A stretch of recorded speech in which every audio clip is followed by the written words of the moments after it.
Sociālā darbiniece dara, ko spēlē slimniekiem palīdzētu. Arī Martas kundzei piešķirs no kādas mirušas tantiņas staigāšanas rāmis. Taču tikai ar dzīviem rastiem.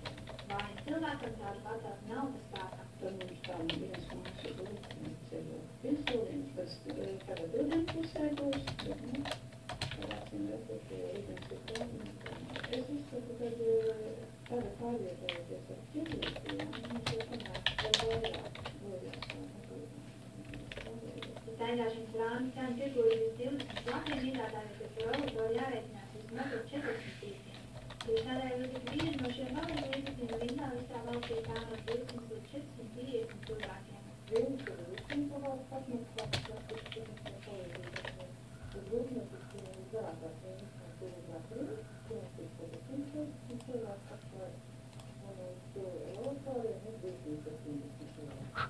Un gāja rindā, un skatās apkalpot pagājušā gada, 500 kāds rindā, un Europoriem kāds apkalpot jūri.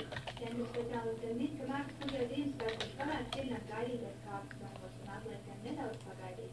Rindā, pēc mēs jau noteikti varēsies Ziemassvētku, mēs saņem bērni, cilvēkiem saņem vietējā braucējiem, cilvēki, kurš strādā, mācās, arī, ka mainīsies atpakaļ vadītāji. Ir rudens parastajā rindā, ja cilvēkam bija braucējiem, es arī arī ātrāk uzņemt dokumentus, un tad ātrāk sajūt rindā.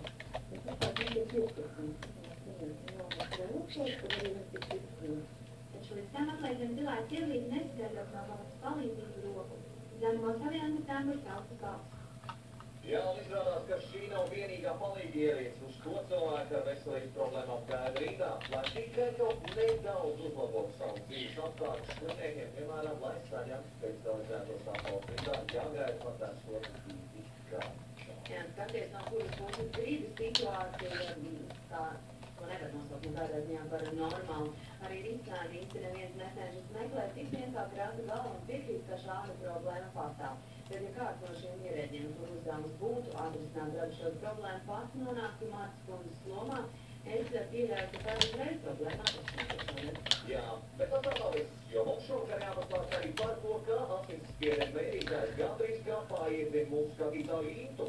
Un reizēs arī stāsta par jaunu izplatīs sēru, kas uzbrūku piecuriem autovadītājiem.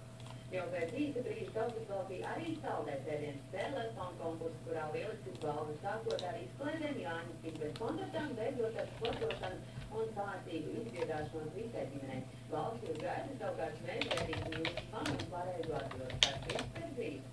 Kabinēs arī vēl tāds pats.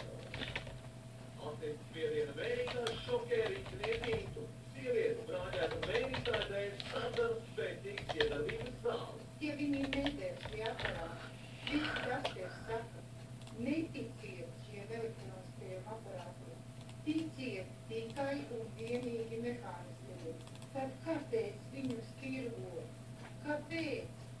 Uvis piedzīvo jaunas sēdes sākumu Latvijā, ka viņš tiek apvalpīts braucot ar savu mašīnu tā, ka neviens pat nepamanā. Viņa plīk par visu republiku, un viņi var teikt, ka bezpajūtnieki, vai viņi nav vecāku uzraudzībā, vai vienkārši viņi pusauģa, kam ir visatļautība, un kā viņi vienkārši izklēdējās, un kā viņi domāju, ka nopelna savu ikdienas izskatu. Tā tas iespējams, vai zapļiem un blēžiem uzradušās jaunas tehnoloģijas, lai apgabtu un iesaļot autovadītājus.